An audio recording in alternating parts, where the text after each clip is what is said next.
Shalom and greetings from Jerusalem, Jane. Yes, I know.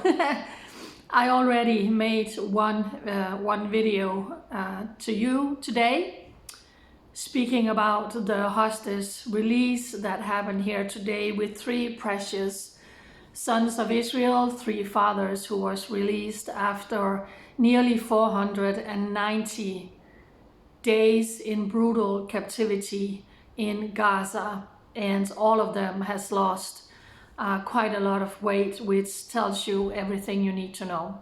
If you missed that video, please go and find it. This is going to be a personal video, and I'm doing this because people are asking.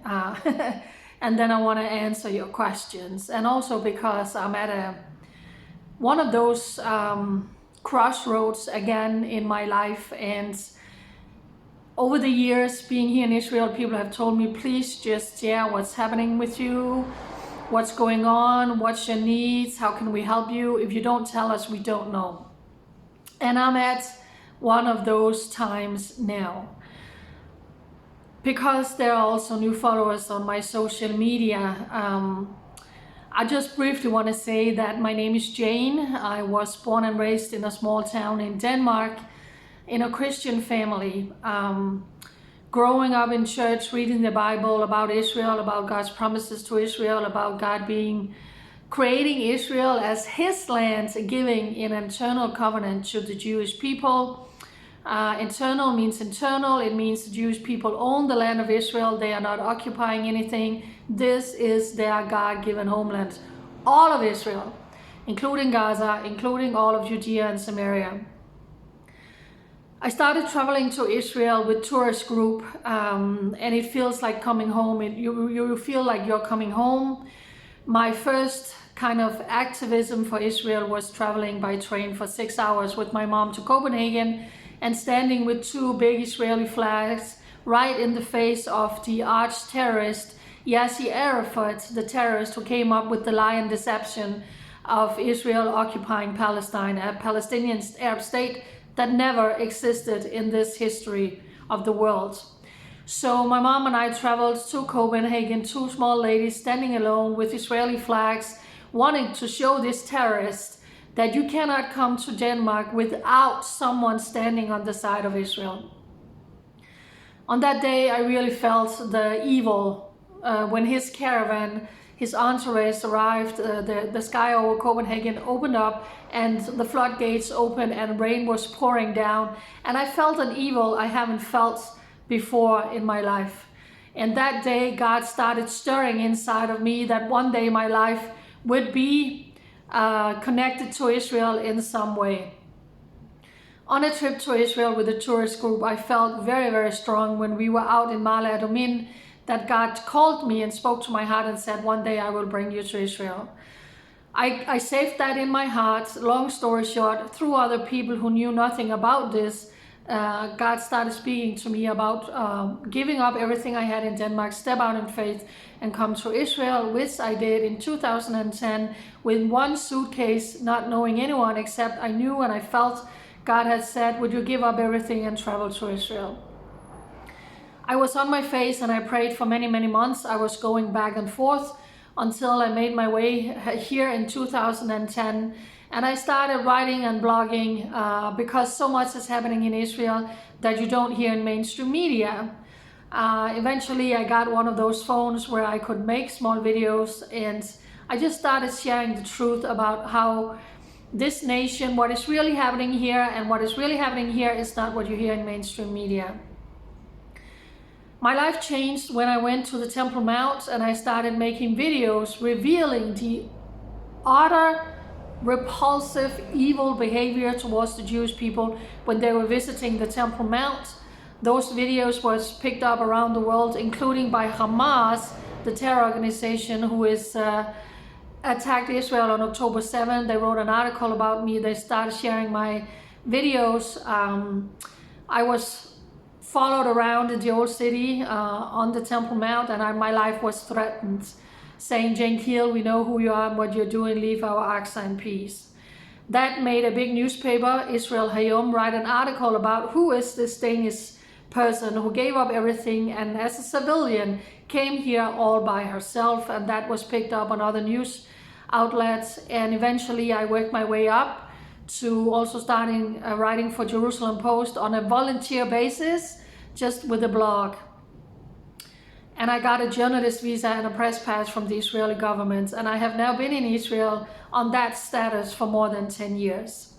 Through this time, I have been working all alone, solely alone as a volunteer, not sent out by an organization, a church, a company, nothing. I arrived as a small town Danish girl, and I have been making thousands of video updates, going out on all my social media, live videos. I've made many live video. I've been recording videos. I've been writing blogs. I've been writing articles on a complete volunteer basis, never getting a paycheck from anyone, ever. I am solely funded by people who say, my goodness, Jane, we heard about you and your story. You're not even Jewish, you're not even Israeli. Why are you doing this? And I can say, because I know God called me to come to Israel and stand in the gap for the Jewish people, shoulder to shoulder, to comfort my people and speak the truth that you don't always hear in mainstream media. I know, because that's how I was as a Christian.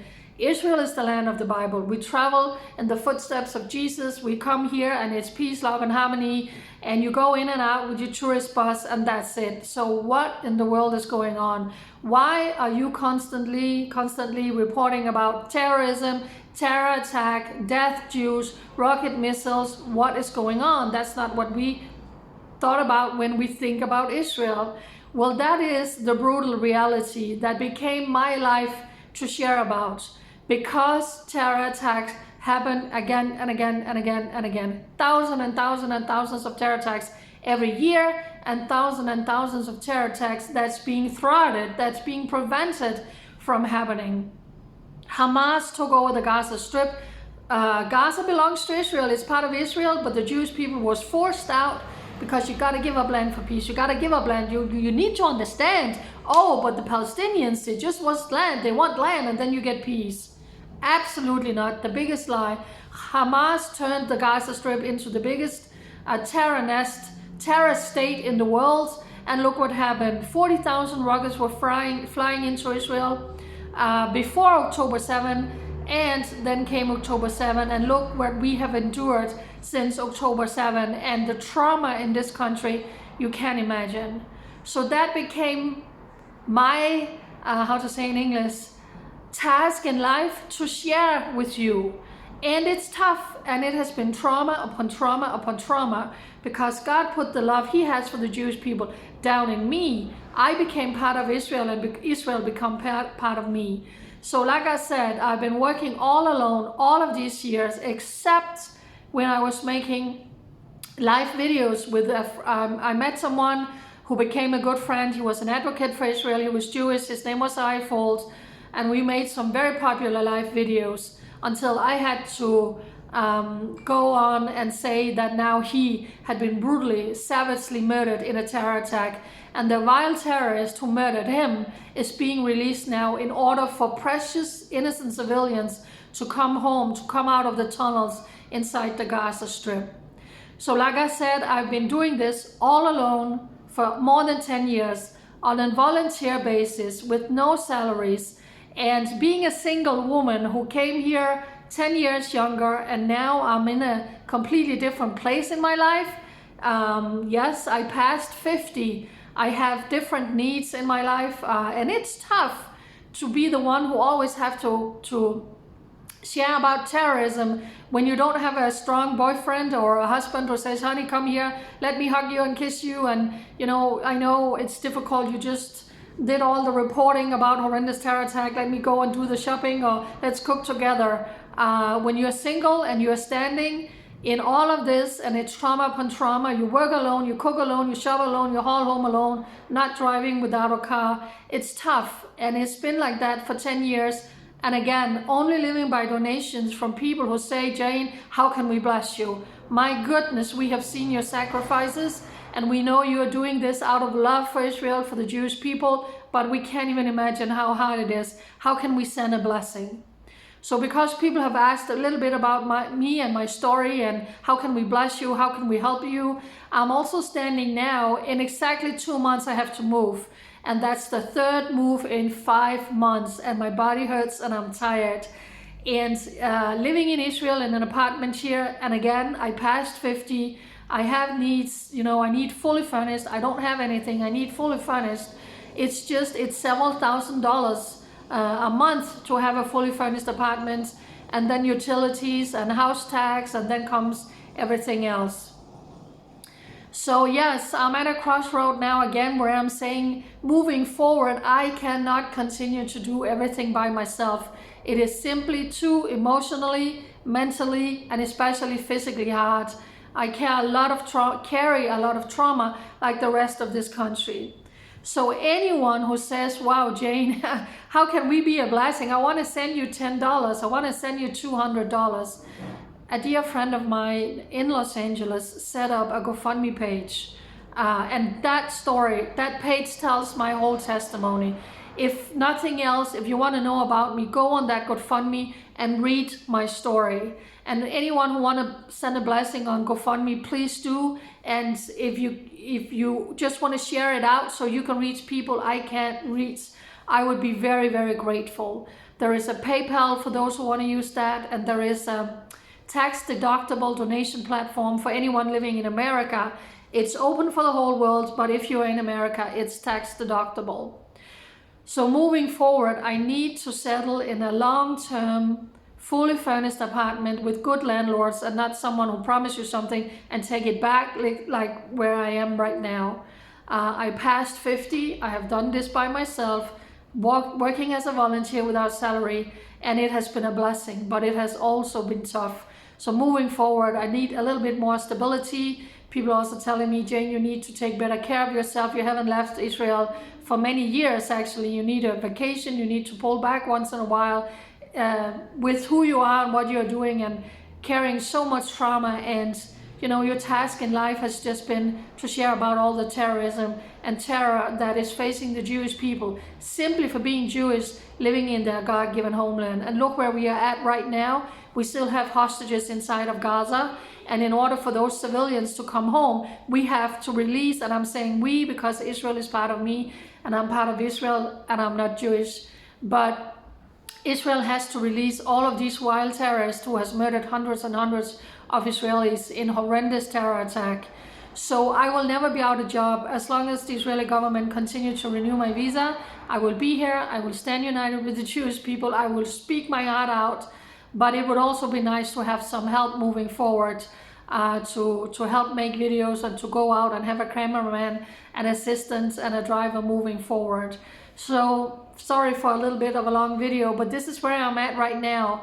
I need to raise funds. Anyone who want to donate, please use my GoFundMe page, PayPal, or tax deductible in America. Most of the money that has been raised, the amount that is on the GoFundMe right now, it has almost been used because it's been 2 years since that was started, and I have used that money within the last 2 years, so I'm kind of starting over. So yeah, just Jerusalem Jane sitting here on a very, very emotional day, also watching Yad and Bibas being released from captivity in Gaza, and we don't know the status about his wife and his 2 precious babies, baby Kafir and Ayel. So for such a time as this, I will continue to stand with Israel, pray for Israel, and give my voice, my hands, my eyes, my ears, moving into a new year. But I need to find a good, long-term, fully furnished, trustworthy landlord who has a good apartment for me here in Israel. Anybody who want to help with that, I would be very, very grateful. Thank you so much.